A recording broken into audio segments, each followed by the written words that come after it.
Cet épisode est un peu spécial. Nous nous intéressons aujourd'hui à un monument unique au monde, un mémorial situé dans le narthex de l'église paroissiale de la Calamine.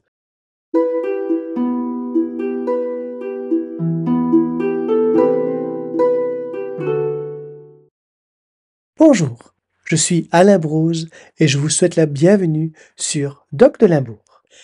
Dès l'attentat de Sarajevo, les nations mobilisent leurs armées et font le rappel de tous les hommes en âge de porter une arme. C'est aussi le cas dans le petit territoire neutre de Moresnet. Les citoyens allemands sont conscrits par l'Empire allemand et les citoyens belges par le Royaume belge. Mais que faire des neutres? Ce sont les seuls à ne pas être convoqués. Le 4 août 1914, sans déclaration de guerre, l'Empire allemand envahit la Belgique. Sitôt, les Britanniques et les Français s'allient pour défendre de concert avec les troupes belges la neutralité du petit royaume. Pendant plus de 4 ans, une guerre mondiale, dans tout le sens du terme, fait rage, ravageant des provinces entières et causant la mort de plus de 9 millions de personnes. Mais lorsque la paix revient, avec l'armistice du 11 novembre 1918, les Alliés s'entendent pour imposer des conditions de paix drastiques à l'Empire allemand. Avec le traité de Versailles, signé le 28 juin 1919, le territoire neutre de Moresnet, ainsi que les territoires du reste de ce qui un jour sera la communauté germanophone de Belgique, ainsi que Malmedy, sont concédés à la Belgique en compensation pour les pertes et les destructions subies pendant la guerre.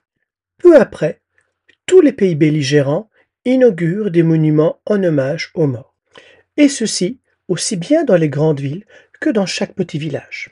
Ces monuments, on les retrouve en France, en Belgique et en Allemagne. Plus même, les Alliés s'entendent pour reconnaître le courage du peuple belge.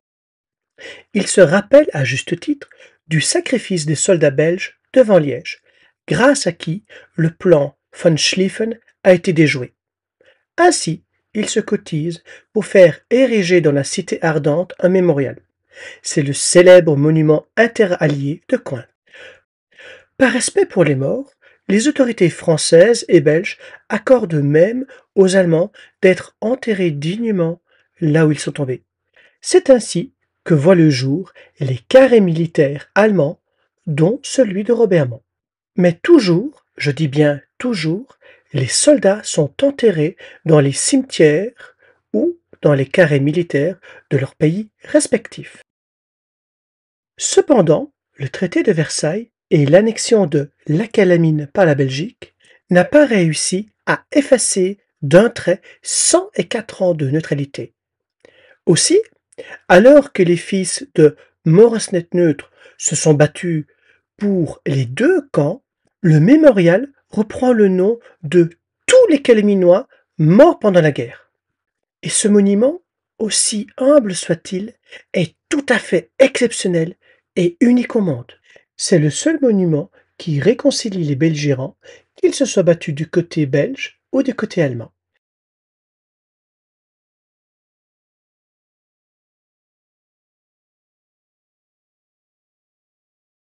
Et il est très émouvant qu'aujourd'hui encore, plus d'un siècle après la fin des hostilités, les Caléminois, qu'ils soient d'origine belge, allemande, néerlandaise ou même extra-européenne, continuent à célébrer encore le sacrifice de nos aïeux sur le champ de bataille.